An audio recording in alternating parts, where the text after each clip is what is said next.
Chemistry chapter 10। आज का हमारा टॉपिक है बीटा एलिमिनेशन रिएक्शंस। स्टूडेंट्स, इस रिएक्शन से पहले हमने रिएक्शन ऑफ अल्काइल हैलाइड्स को डिस्कस किया था, जिसमें हमने अल्काइल हैलाइड्स के डिफरेंट टाइप्स के रिएक्शंस की बात की थी। उनमें से हमने जो है दो तरह के रिएक्शंस को स्पेसिफाई किया था, जिनमें से एक का नाम था न्यूक्लियोफिलिक सब्स्टिट्यूशन रिएक्शंस और दूसरे का नाम है elimination reactions. Nucleophilic substitution reactions के बारे में हमने पढ़ा था कि उसमें एक न्यूक्लियोफाइल दूसरे न्यूक्लियोफाइल को रिप्लेस कर देगा, सब्स्टिट्यूट कर देगा। और फर्दर हमने इसको क्लासिफाई किया था टू कैटेगरीज में, एक था SN2 मैकेनिज्म और दूसरा था SN1 मैकेनिज्म। आज स्टूडेंट्स हम स्टार्ट करने जा रहे हैं बीटा एलिमिनेशन रिएक्शंस। हम बीटा एलिमिनेशन रिएक्शंस को डिटेल में पढ़ेंगे यहाँ पर। इसमें हम इसकी डेफिनेशन, एलिमिनेशन रिएक्शंस की, उसकी क्लासिफिकेशन और E2 मैकेनिज्म, E1 मैकेनिज्म को आज डिटेल में डिस्कस करेंगे। एग्जामिनेशन पॉइंट ऑफ व्यू से ये दोनों मैकेनिज्म बहुत इंपॉर्टेंट है। इस चैप्टर में टोटल 4 मैकेनिज्म है, SN2, SN1, E2, E1। चारों में से एक क्लास में आता है आप एग्जाम। तो एलिमिनेशन रिएक्शंस क्या है? Those reactions which involve the removal of HX molecule from alkyl halide are called elimination reactions। ऐसे reactions जिसमें हमारे पास HX molecule, HX क्या है? HX में हमारे पास डिफरेंट टाइप्स के एसिड आ जाते हैं, H4 हाइड्रोजन, X4 हाइड्रोजन। तो हमारे पास भी डिफरेंट टाइप्स के X हमारे पास डिफरेंट टाइप्स के हैं, तो हमारे पास ये HF भी होगा, HBr भी होगा, HCl भी होगा और HI हाइड्रोजन हाइड्राइड भी चारों, यानी कि ये हाइड्रोजन के एसिड हैं। Hydrochloric acid, hydrochromic acid, hydrochloric acid, hydroiodic acid.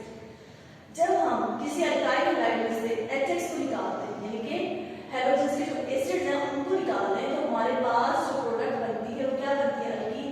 और ये जिस मैकेनिज्म के थ्रू होता है उसे हम कहते हैं एलिमिनेशन रिएक्शंस। अगर हम यहाँ पर रिएक्शन की बात करेंगे, हमारे पास एक अल्काइल हैलाइड है CH3CH2Br। ओवरऑल ये चीज है, CH3 single bond CH2 single bond Br, ethyl बनता है। स्टूडेंट्स, यहाँ पर हमारे पास Br क्या है? Functional group. फंक्शनल ग्रुप जिस कार्बन के साथ अटैच होता है इसे हम क्या कहते हैं? Alpha carbon. अल्फा कार्बन के साथ जो कार्बन होते हैं इसे क्या कहते हैं? Beta carbon. और स्टूडेंट्स, यहाँ पर हमारे पास होगा क्या? अल्फा कार्बन से हाइड्रोजन एटम में जाना है, ठीक है, और बीटा कार्बन से किसने जाना है? हाइड्रोजन। बीटा कार्बन से हाइड्रोजन एलिमिनेट होगा। इस तरह से हमारे पास HBr यहाँ से ये रिमूव हो जाएगा और हम क्या कहेंगे? हमारे पास यहाँ पर रिमूवल हो गई है HX मॉलिक्यूल की और बनने वाला प्रोडक्ट क्या है? अल्कीन।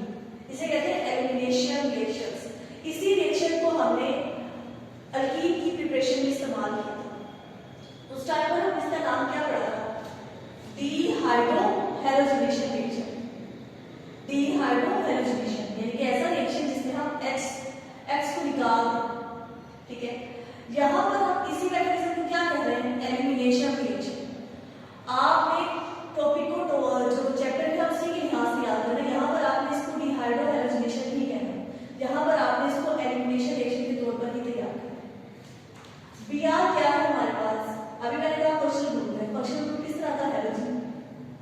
अब हैलोजन की इलेक्ट्रोनेगेटिविटी की वैल्यू कार्बन से होती है ज्यादा, तो हैलोजन पर इस तरह से क्या चार्ज आ जाएगा? पार्शियल नेगेटिव, क्योंकि ये बॉन्डेड जो है इलेक्ट्रॉन पेयर के जो शेयर्ड इलेक्ट्रॉन पेयर होगा उसको अपनी तरफ विड्रॉ करेगा। अब इस कार्बन पर क्या चार्ज आ जाएगा? Partial positive. अब इस कार्बन पर पार्शियल पॉजिटिव चार्ज है। अभी कार्बन को स्टेबल करने के लिए क्या करेगा? इसके साथ जो बॉन्डेड कार्बन है उससे इलेक्ट्रॉन पेयर को अपनी तरफ विड्रॉ करना स्टार्ट करेगा। वो इसकी तरफ जाएंगे तो इस कार्बन पर क्या होना शुरू हो जाएगा? Partial positive charge. इसी तरह से क्या होगा? इस कार्बन ये कार्बन खुद को सेटिस्फाई करने के लिए इन हाइड्रोजन से इलेक्ट्रॉन को अपनी तरफ विड्रॉ करना स्टार्ट करेगा। इलेक्ट्रॉन्स का जुड़ाव इनकी तरफ है। इस वजह से इस पर भी क्या आ जाएगा? Partial positive charge. तो अब हमारे पास यहाँ पर जितने भी हाइड्रोजन है सब पर पार्शियल पॉजिटिव चार्ज आ जाएगा। अब रिएक्शन में होगा क्या? बेस आएगी हमारे पास।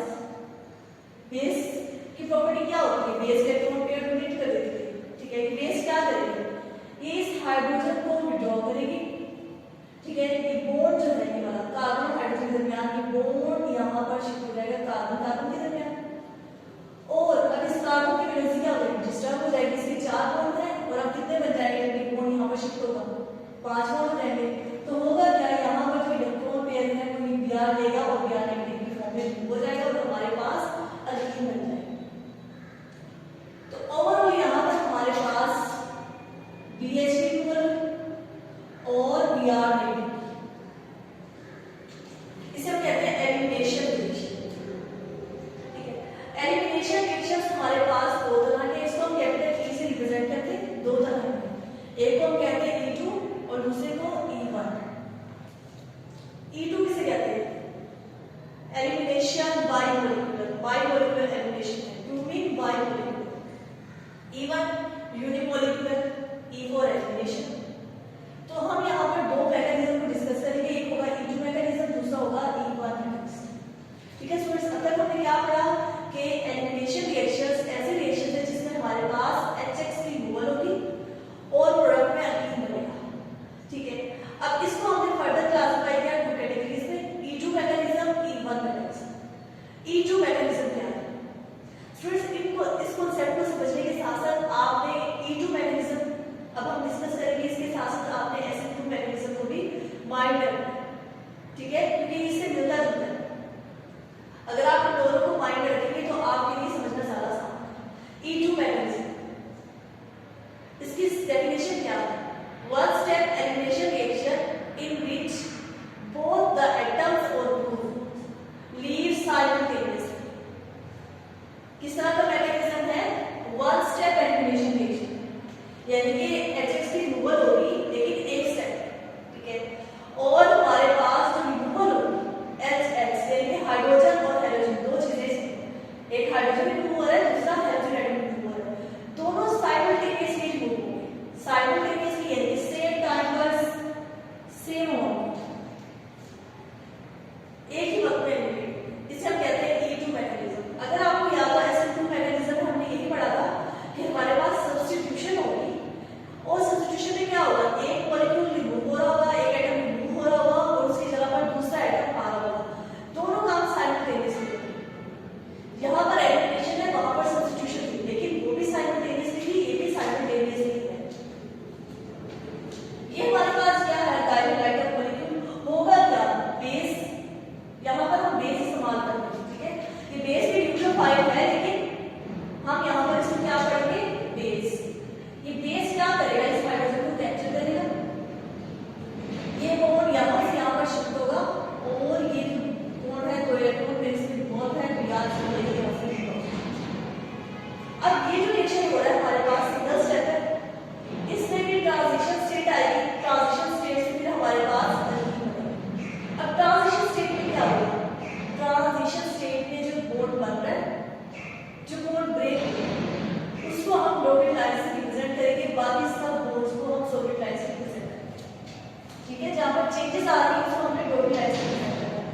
ये कार्बन इसके दरमियान सिंगल बॉन्ड था, सिंगल बॉन्ड को हमने सॉलिड लाइन से रिप्रेजेंट किया, कार्बन का हाइड्रोजन से बॉन्ड सॉलिड लाइन में रिप्रेजेंट किया, कार्बन का इस हाइड्रोजन से बॉन्ड को भी सॉलिड लाइन से रिप्रेजेंट किया, इस कार्बन का इस हाइड्रोजन से बॉन्ड सॉलिड लाइन में है, इस कार्बन का इस हाइड्रोजन से बॉन्ड सॉलिड लाइन में। चेंजेस कहां आ रहे हैं, ये जो बेस ने इलेक्ट्रॉन पेयर दिया बॉन्ड बनाने के लिए हाइड्रोजन के साथ, इसको हम डॉटेड लाइन से रिप्रेजेंट करें, यानी कि इस बॉन्ड की फॉर्मेशन हो रही है। कार्बन का जो हाइड्रोजन के साथ बॉन्ड था, ये बॉन्ड ब्रेक हो रहा है, कार्बन का कार्बन के साथ बॉन्ड, सेकंड बॉन्ड जिसे हम क्या कह रहे हैं, पाई बॉन्ड, ये बन रहा है, इसकी फॉर्मेशन हो रही है, कार्बन का Br के साथ बॉन्ड ब्रेक हो रहा है। तो यहाँ पर टोटल हमारे पास दो बॉन्ड बन रहे हैं और दो ही ब्रेक हो रहे हैं। कौन से दो बॉन्ड बन रहे हैं, ये और ये दो बॉन्ड बन रहे हैं, ये वाला और ये वाला, ये दो बॉन्ड ब्रेक है और प्रोडक्ट में हमारे पास क्या बन जाएगा, अल्कीन और साथ में BH और साथ में Br। स्टूडेंट्स, इसके अलावा जो हमारे पास प्रीवियस टर्म्स थी, जो कि हमने SN1 रिएक्शन पढ़ी थी, जो हम यहाँ पर डिस्कस करेंगे। अब ये मैकेनिज्म कितने स्टेप में हो रहा है, एक ही स्टेप में हो रहा है, तो हम क्या कहेंगे, ये हमारे पास single step mechanism. Single step mechanism, किसी भी मैकेनिज्म का जो स्लोएस्ट स्टेप होता है उसे हम क्या कहते हैं, रेट डिटरमाइनिंग स्टेप। तो ये फर्स्ट एक ही स्टेप है और ये क्या है, स्लो है, तो इसे हम क्या कह रहे हैं, rate determining step. Rate determining step में जितने मॉलिक्यूल्स इन्वॉल्व होते हैं वो क्या होती है, उसकी मॉलिक्यूलैरिटी। Alkyl halide. यहाँ पर कितने मॉलिक्यूल इन्वॉल्व हो रहे हैं? 2 मॉलिक्यूल, एक बेस और दूसरा अल्काइल हैलाइड। तो यहाँ पर इसकी मॉलिक्यूलरिटी क्या हो जाएगी? 2। अब मॉलिक्यूलरिटी से हम रेट ऑफ रिएक्शन निकाल सकते हैं, जो हमारा स्लोएस्ट स्टेप है। स्लोएस्ट स्टेप में 2 मॉलिक्यूल इन्वॉल्व हो रहे हैं, एक है अल्काइल हैलाइड, दूसरा बेस। रेट ऑफ रिएक्शन किसे कहते हैं? जो हमारे पास रेट डिटरमाइनिंग स्टेप होता है, उसमें जो हमारे पास रिएक्टेंट है उनकी कंसंट्रेशन। रेट ऑफ रिएक्शन, किसी भी रिएक्शन का जो रेट है वो डिपेंड करता है जो हमारे पास रेट डिटरमाइनिंग स्टेप में जो मॉलिक्यूल्स इन्वॉल्व हो रहे हैं उनकी कंसंट्रेशन पर। फर्स्ट स्टेप हमारे पास रेट डिटरमाइनिंग स्टेप है, इसमें हमारे पास अल्काइल हैलाइड है और बेस। यहाँ पर अगर हम अल्काइल हैलाइड की कंसंट्रेशन बढ़ा दें, हमारे पास रेट ऑफ रिएक्शन इंक्रीज कर जाए। इसी तरह से अगर बेस के अमाउंट भी बढ़ा दें तो तब भी रेट ऑफ रिएक्शन इंक्रीज कर जाएगा। इसका मतलब क्या है? रिएक्शन की जो स्पीड है, रिएक्शन का जो रेट है वो डिपेंड कर रहा है अल्काइल हैलाइड की कंसंट्रेशन पर और इसके साथ साथ किस चीज की कंसंट्रेशन पर? बेस की कंसंट्रेशन। इसके बाद इसका ऑर्डर ऑफ रिएक्शन क्या होगा? ऑर्डर ऑफ रिएक्शन किसे कहते हैं? जो हमारे पास रेट इक्वेशन आती है उसमें हमारे पास जो कंसंट्रेशन टर्म होती है उसके ऊपर जो एक्सपोनेंट होता है उसको जब हम सम करते हैं तो हमारे पास ऑर्डर ऑफ रिएक्शन होता है। यहाँ पर हमारे पास अल्काइल हैलाइड का ऑर्डर ऑफ रिएक्शन क्या है? उसकी टर्म ऊपर क्या है? उसका एक्सपोनेंट क्या है? 1। बेस का एक्सपोनेंट क्या लिखा है? 1 + 1 2। अब इसका जो E2 मैकेनिज्म है, ये किस तरह के अल्काइल हैलाइड्स हैं? Primary alkyl halides. स्टूडेंट्स, हमने E2 मैकेनिज्म में क्या डिस्कस किया? हमने इसमें पढ़ा कि हमारे पास ये सिंगल स्टेप मैकेनिज्म है, इसका rate of reaction alkyl halide concentration पर डिपेंड करता है और इसके साथ साथ बेस की कंसंट्रेशन पर डिपेंड करता है। इसका ऑर्डर ऑफ रिएक्शन क्या है? सेकंड ऑर्डर रिएक्शन है। किस तरह के अल्काइल हैलाइड्स होते हैं? Primary alkyl halides. और इसमें क्या चीज बनती है? इसमें ट्रांजिशन स्टेट आती है हमारे पास, जैसे SN2 मैकेनिज्म है। अब हम चलते हैं E1 मैकेनिज्म में। E1 मैकेनिज्म की डेफिनेशन क्या है? 2 step elimination reactions in which the leaving group leaves first followed by the removal of hydrogen called E1 mechanism। यानी कि ऐसा मैकेनिज्म जिसमें हमारे पास फर्स्ट स्टेप में क्या चीज जाएगी? लीविंग ग्रुप जाएगा। लीविंग ग्रुप यहाँ पर क्या है? Halogen halide ion. और सेकंड स्टेप में हमारे पास क्या चीज जाएगी? यहाँ से सेकंड स्टेप में हाइड्रोजन रिमूव होगा। तो ऐसा मैकेनिज्म जिस जो कि 2 स्टेप में हो और जिसमें फर्स्ट स्टेप में हैलोजन एटम जाए और सेकंड स्टेप में हमारे पास हाइड्रोजन रिमूव हो, इसे कहते हैं E1 मैकेनिज्म। अब ये क्या है? अभी हमने डेफिनेशन से हमें समझ में आ गया कि ये 2 स्टेप है। एक स्टेप में Br रिमूव होगा तो दूसरे स्टेप में हाइड्रोजन रिमूव होगा। अब इसके मैकेनिज्म की तरफ चलते हैं। स्टेप 1 में हमारे पास क्या है? Tertiary alkyl bromide. अब होगा क्या? ये रिएक्शन होगा पोलर सॉल्वेंट की मौजूदगी में और यहाँ से Br क्या हो जाएगा? रिमूव हो जाएगा। Br किस तरह से रिमूव होगा? कार्बन का और Br का बॉन्ड बना हुआ। तो यहाँ पर जो बॉन्ड बना है उसमें 2 इलेक्ट्रॉन इन्वॉल्व हो रहे हैं, इलेक्ट्रॉन पेयर जिसे हम कहते हैं। तो Br इलेक्ट्रॉन पेयर को लेगा और यहाँ से रिमूव आउट हो जाएगा, जिसकी वजह से कार्बन पर क्या आ जाएगा? Positive charge. और हमारे पास एक रिएक्शन इंटरमीडिएट बन जाएगा जिसे हम क्या कहेंगे? कार्बोकेटायन। नेक्स्ट स्टेप में हमारे पास एक कार्बन से हाइड्रोजन की रिमूवल होगी। अब वो किस तरह से रिमूवल होगी? जो हमारे पास बेस है वो सेकंड स्टेप में अटैक करेगी हाइड्रोजन पर। कौन से हाइड्रोजन पर? उस हाइड्रोजन पर जिसके जो कि बीटा हाइड्रोजन होगा हमारे पास। ठीक है, एक अल्फा हाइड्रोजन है, एक बीटा हाइड्रोजन। यानी कि हमारे पास वो कार्बन जिसके साथ फंक्शनल ग्रुप अटैच था उसके साथ वाले कार्बन पर जो हाइड्रोजन लगे हुए हैं वहां से हाइड्रोजन की रिमूवल होगी। बेस हाइड्रोजन को कैप्चर करेगी, यहाँ से हाइड्रोजन को ले जाएगी और हाइड्रोजन और कार्बन के दरमियान जो बॉन्ड था वो शिफ्ट हो जाएगा कार्बन कार्बन के दरमियान पर। हमारे पास इस तरह से डबल बॉन्ड बन जाएगा और प्रोडक्ट में हमारे पास अल्कीन ऑब्टेन होगी। जो सेकंड स्टेप है फास्ट है, जो फर्स्ट स्टेप है वो स्लो है और रिवर्सिबल है। किसी भी रिएक्शन मैकेनिज्म का जो स्लो स्टेप होता है उसे हम क्या कहते हैं? Rate determining step. तो फर्स्ट स्टेप हमारे पास क्या है? Rate determining step. Rate determining step में जितने मॉलिक्यूल इन्वॉल्व होते हैं वो क्या होती है? उसकी मॉलिक्यूलरिटी। यहाँ पर कितने मॉलिक्यूल्स हैं? एक ही मॉलिक्यूल है और वो क्या है? टर्शियरी अल्काइल हैलाइड, यानी कि अल्काइल हैलाइड है हमारे पास।